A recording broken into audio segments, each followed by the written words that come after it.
Purposely. Your life, God's purpose. Listen at onpurposely.com.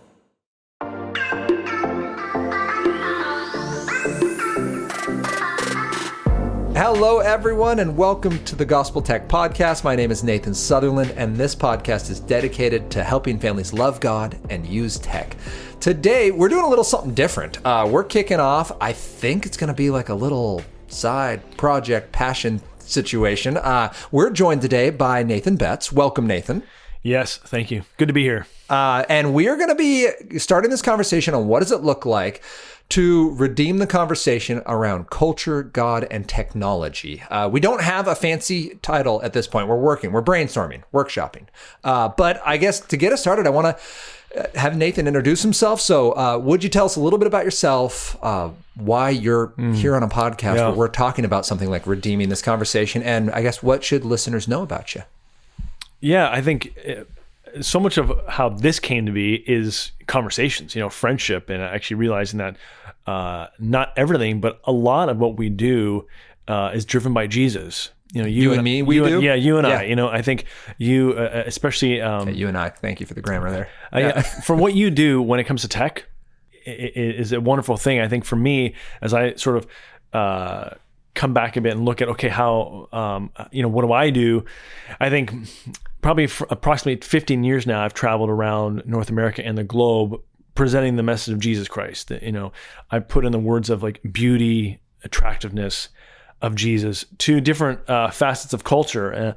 Even when I look at the groups to whom I've spoken, yes, church conferences, schools, youth groups, but also unique spots like say in the big tech sector, business, boardrooms to policymaking spaces, and all of that is always a space in which I've been presenting the message of Jesus to the questions that people are asking in those particular contexts. So certainly a sense of dauntedness in all of it, but also certainly a feeling of inspiration that Jesus actually is profoundly not only important, but good news into those spaces, albeit, depending on the context, enormously complex context. I've certainly spent some time in and out of the pastorate, and right now I'm working as a speaker, writer, right here out of lovely northwestern United States. Okay, but there's a couple things because you're not from this area, right? Unlike myself, where I just have the moss just ingrained in my bones. Where are you from? Yeah, tell us a little bit about that. Your family. Yeah, so I'm born and raised Canadian. What I often say is, if you prick my skin, I still bleed maple syrup. And still say "dur" though? That's really the question. Dur. Well, I say sorry. Sorry, I can say. Took? I can say yes, absolutely, Took, 100%. Okay, all right. Yeah, I don't. I think I might say a bit, but if it comes out, then definitely people say, "Oh, there Canadian." We brought it up, and you just said "out," and right. So you have Canadian. So there it is. So I am American citizen, but you can take the boy out of Canada, but you can't take the Canadian out of the boy. So I am dual citizen, but I born and raised there. Americans would think of it as Northeast because it's just where I grew up. It borders New York State, so it's gets proper winters. The 4 seasons. Summer can get early winter, late winter, deep winter, and summer. Those are your right. Yeah. 4. Yeah. Okay. Yeah, and humidity. For Pacific Northwesters, okay, humidity happens a bit, but no, not. And you have to go out there, and then you get the humidity. I loved it. Growing up there. So I grew up in a place called St. Catharines, which is close to Niagara Falls, a great area, gorgeous part of Canada. And that's where I grew up. I grew up in a Christian home, but really encountered Jesus when I was a teenager. And shortly after that, I mean, months, if not maybe a year, give or take, I felt the call to be an evangelist. And I didn't know the fullness of what that meant, other than I just knew, man, I want to tell people about Jesus. And mentors of mine, particularly my uncle there, who was very close to me, he said, look, if you want to do this seriously, you need Bible and theology under your belt. That's got to be your foundation. So he suggested a couple places. One was Moody, and another one was a place called Tyndale, now known as Tyndale University. When I was there, it was called Tyndale University College. Anyway, Christian liberal arts university, great spot where I did Bible and theology. I'm very grateful for that time. And honestly, my vocational pattern, it's not necessarily the way the crow flies, so to speak. It wasn't necessarily this clean A to Z. I felt called to be an evangelist, so I actually did go and study. I did a bachelor's degree in religious studies, a lot of theology and biblical studies. But then after I did that, I felt utterly useless as an evangelist. So I just got a job. I worked at Gap clothing store, and then I worked for the Toronto Blue Jays baseball club. My apologies to anybody who is not a Blue Jays fan. Here. Yeah, and they're like, they're legion. We're turning it off. We're done. Yeah. But the reason why I mentioned that is it's not incidental. I worked on the ground crew there, and if you can imagine, like sort of raking the dirt. What'd you do? Yeah, absolutely. Oh, we were called ground crew, but basically we were just guys who worked with dirt and clay. And I worked on the pitcher's mound for 3 years, and then I did home plate, and all of that meaning repairs, repair work, repairing all the holes and the cleat holes, and making it all, pounding that in again, and then getting it ready for game condition. But that was really key for me because it was in that environment in which I learned and gathered confidence in engaging people who they weren't hostile, but they were just not interested. Yeah. It wasn't like people had these hostile or vociferous antagonistic comments against Jesus or Christianity. They just didn't care. I mean, all of us guys at the time, we were in our early 20s, more interested in, what guys in their early 20s are interested in. And it wasn't that. So that... Not a lot of deep theological conversations happening around the water cooler. No, right, exactly. Okay. But the interesting thing is, what I discovered there is, often people think of apologetics and it's this kind of cerebral, or, often people think of it as the philosophical arm of theology or the theological arm of philosophy. It's yeah. But either way, it's this thing that's like, people are, they have, long beards and they're, ivory towers. Yeah, it's the whole thing. And it's not practical. That's the main thing, right? It's not relevant to me. And what I discovered there is apologetics is profoundly relevant because it's simply explaining why you believe what you believe. I was just going to ask you, so the definition for apologetics then, because you said evangelism, this idea that we're sharing this good news, but apologetics is, say it again for us. It's, okay, there's so many things because this is what I've done for years now. But what I'd say is one of my professors was a guy named, his name is Alistair McGrath, just retired from Oxford. And he actually had a great way of saying it. Apologetics is simply sweeping away the debris that covers the truth so that people can actually have a clearer view of the truth, and that is Jesus. There are loads of comments that come to mind when I'm asked what apologetics is, but part of it is Blaise Pascal, for instance, French mathematician, in his book Pensée says, make it attractive. Make good men wish it were true, then show that it is. And that's in so much that, and now that's intellectual speak maybe, but that corresponds to Jesus. People were so interested in what Jesus was saying, not just because he was a great and incisive conversationalist, but because there was a beauty to him. There was an attraction that people were like, man, I want to hear what this guy says. And Pascal really touches the nerve of that and saying, yeah, the content of Christianity is profoundly good news, but probably the on-ramp to that is people seeing a life that's well lived. It's something that's beautiful and saying, and basically causing people to say, man, that's interesting. That's beautiful. Tell me why. Yeah. And so in his case, like mathematics, like he's using numbers and like truths about the universe to be like, and this is beautiful because there's a creator. Like it's not a beautiful accident. Like this mathematics works because of a greater, like now let's have that conversation. So you were doing that. You realized apologetics was effective in the Toronto's organization then. Yeah, well, and here's the thing, right? What I discovered there is, to what you said, we weren't having these heady, oh my goodness, like get out like words like metaphysical and all these. No, we weren't having them, but we were having apologetics conversations. We just didn't know it. So for instance, I'll give you one example that's maybe like, past PG, but at the end of a homestand, maybe I'm oversharing here, but a lot of guys would go to, whatever you want to call it, like a strip club. I'm not sure what the word now is, like colloquial, but if it's an adult, the point, adult entertainment. The point is, it's a spot where actually no Christ follower should be even like thinking about. All the guys were going to this club, and at the end of the homestand, and they're like, "Hey, Nathan, you coming?" And I said, "No, I'm going home." So there was only one other guy on the crew at the time who they're like, "Oh, well, we're going like." Except this one guy and me. And he's like, well, since you're not going, I can take you I can take you to your apartment. So I live in the area and I'm not going out with the guys. So he's driving me home. And in that conversation, this is apologetics, like exhibit A. He says, hey, so tell me, like, why aren't you going? For me, I've got another job. So I got to get up early in the morning. That's why I'm not going. Why aren't you going? That's the time. That's showtime for apologetics. Yeah. Because I'm explaining why I'm not going, but also that's a spot of like why I believe what I believe. Yeah. And I failed. Like it was like I wasn't expecting that. And it's okay to fail, because I think you learn, but in that moment, from lack of prep, from being nervous, from why did you fail when you say you failed? I think it was like I didn't know how to say it. I also didn't. I think it was a part of it was lack of courage.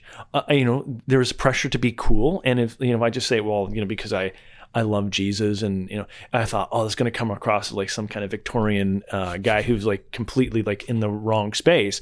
And so I said, I'm not into that stuff, and it's like, well, okay, true, I'm not into that stuff, but it's more nuanced than that, and really that was a cop out, but the point, what I'm trying to say here is apologetics. The issue is this. It's not whether we do or engage in apologetics, full stop. Well, not full stop. The second part of that is everyone has an apologetics. And I think C.S. Lewis made this point in a roundabout way. He said, look, it's not about whether we engage in apologetics or not. The issue is everyone has an apologetic. Yeah. Is it a good one? In that case, my apologetic was pretty poor.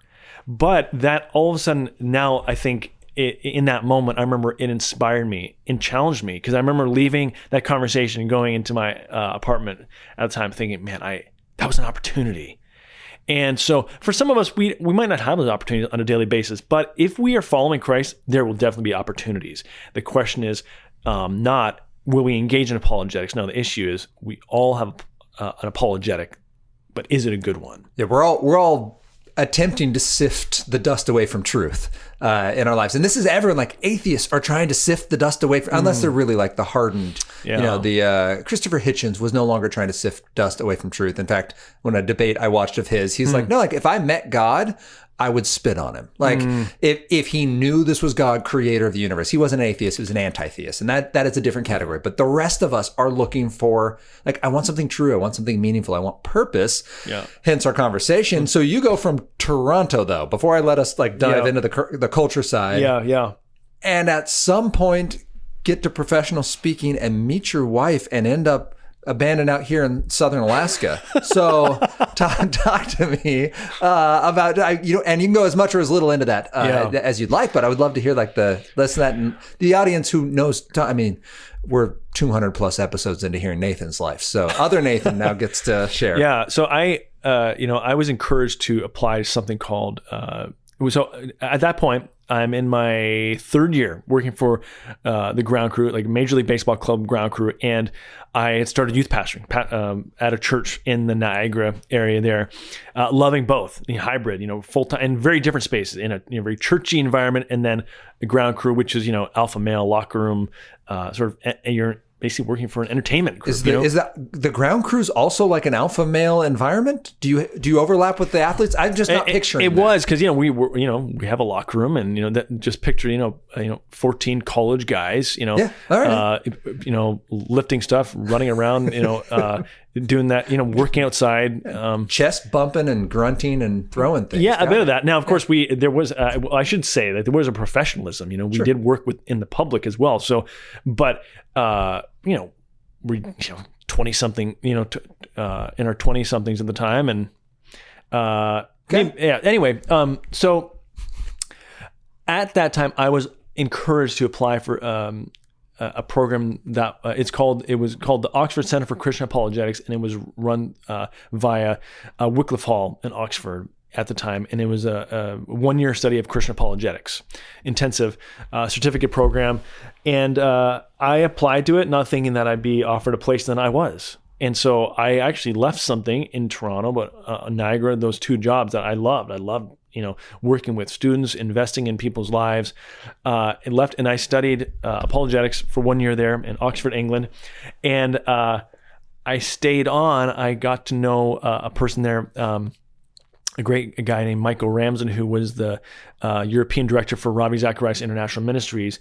I stayed on. I worked with him and traveled throughout Europe and North America and was mentored by him for a year.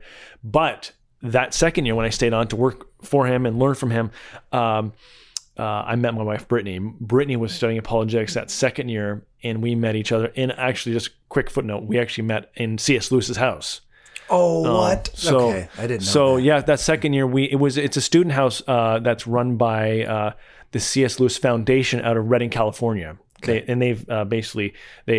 was a restoration project, taking that house and basically restoring it back to what it was like when C.S. Lewis lived, and all the the Inklings and Tolkien and I think who else would be Warney would have been there, but also I think Warren Barfield. I might be getting names wrong. Anyway, all those guys were there. The Inklings were in the common room there, and it was there. It was a beautiful and amazing opportunity. But the biggest thing of all was I met my wife there. That's incredible. So let's see. After that, we got married in 2009 down in Bend, Oregon. We moved back to London where I did my master's, and still thinking I was on track to do something in the field of evangelism and apologetics, whether that be in a church, whether it be maybe in a university setting, whether it be for a nonprofit. And so I ended up doing that.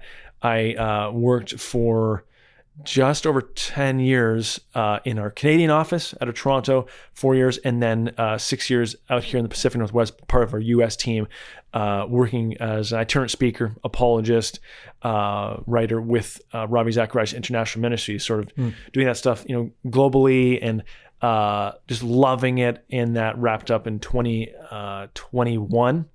So that's sort of giving you a bit of a whistle stop tour, but it wasn't. Yeah, as I said, it wasn't necessarily clean. Like some guys would do undergraduate, masters and PhD, and boom, they just. For me, it was very much, I did my undergraduate, then really just bumble my way along, trying to figure out, God, what are you doing? And then did some studies there, some mentorship programs, came back, worked more in Canada, got married, go back to England, do further study. So yeah.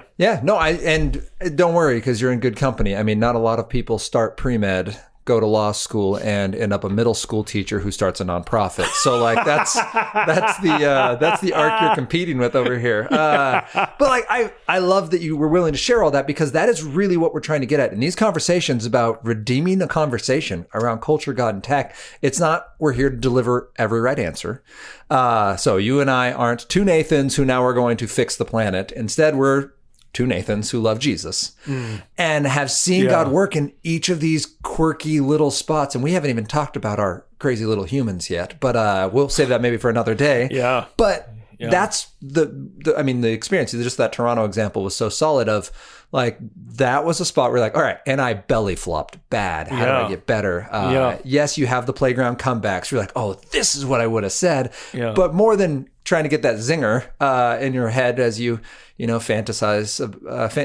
I do, at least. I fantasize about being just the world's best evangelist, and people hearing a single sentence and being like, and I love Jesus now. Right?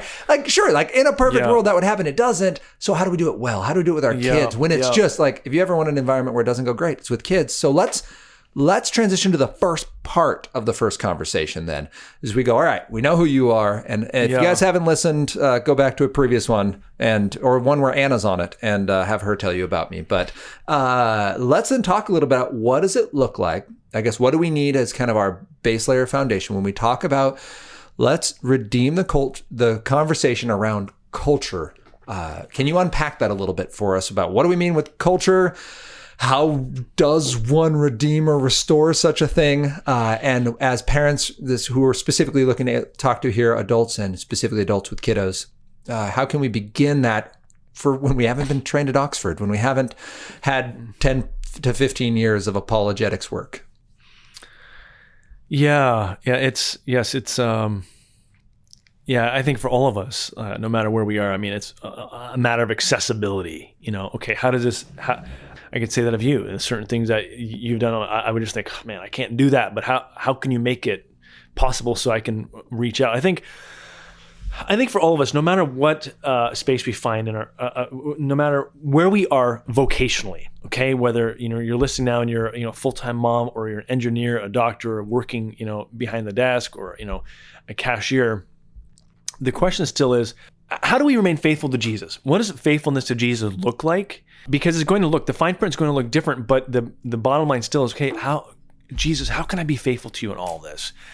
And I think it starts when you talk about culture, Nathan. We need to at least, the starting point is not only, it's almost like twin feet here. One, understanding who Jesus is, becoming very clear on our knowledge of God. That's just crucial. But also, I think John Stott was the one who once said, he has a Bible in one hand and a newspaper in the other. And the idea there is he has solid grasp of this God, triune God revealed to us in Jesus Christ. But he also is aware of what's happening in the other narratives that are, sort of orbiting around him. Because so much of what we do when it comes to our children, to our colleagues, to our friends who we're wanting to embody this faith, it's a matter of translating the scriptures, translating Jesus effectively into words that are accessible and make sense to them. So first of all, let me stop you right there, because really what you're saying is, if I were to repeat it, is the idea of redeeming the conversation around culture means understanding what our culture is saying, and then Greg Koukl style, taking it and saying, what's the claim and is it true? Right? Like that's what we want to equip parents. And that's my heart behind this. And like, I heard you just say that right there. Like, we're going to have our Bible and we're going to know the verses and we're going to have our scripture and we're going to understand sound doctrine. And we're going to make sure we know the newspaper, because like you said earlier, when apologetics is sweeping away the dirt, like we got to sweep the dirt far enough away to make the word of God clear. And people have their own little mounds. Like kids are seeking truth and all sorts of terrible lost areas, especially digitally. That's my passion, obviously, is the tech side. But our culture is looking for truth. And when they miss, it's not necessarily because they're trying. It's because they think this thing will bring life. And the idea of parents, and what I heard you saying is parents, the apologetic approach here of redeeming this culture isn't fix them. Like, we're going to have good enough rules and now we're going to get it right. But like, expose it. Like, show the lies for what they are, so that you can raise your kids up, so that you can see truth. Is that accurate? Yes. Yeah. I think when I think of this, I think that we need to come to grips with the fact that we are living in strange times. That's fair. That's a fair. And I think euphemistic. if we don't, it's almost going to be this constant butting up against this wall. But I think we need to first of all concede that we are, as one person put it, these are not normal times. So the sooner we come to grips with that, the sooner we can more meaningfully engage our culture and even those around us. I was thinking like how to describe this culture, and I came across this line by the late Rabbi Jonathan Sacks in his book Morality. I quote here. He says this: "I believe that we are undergoing the cultural equivalent of climate change. And only when we realize this will we understand the strange things that have been happening in the 21st century." And then he says, in the realms of politics and economics, the deterioration of public standards, of truth and civil debate. And he goes on and on.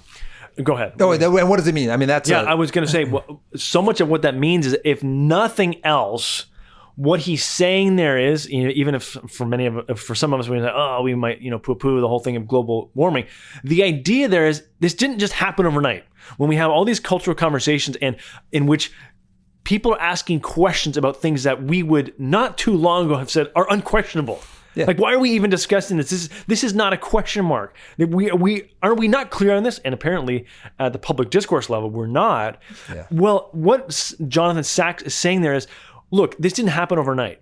This has been, putting in my own words here, this has been a slow burn. And going back, we are still seeing a lot of postmodern thinking right now. And what I mean by that is, and when we've talked about this before, postmodernism, I think, can best be described more than anything else as a mood.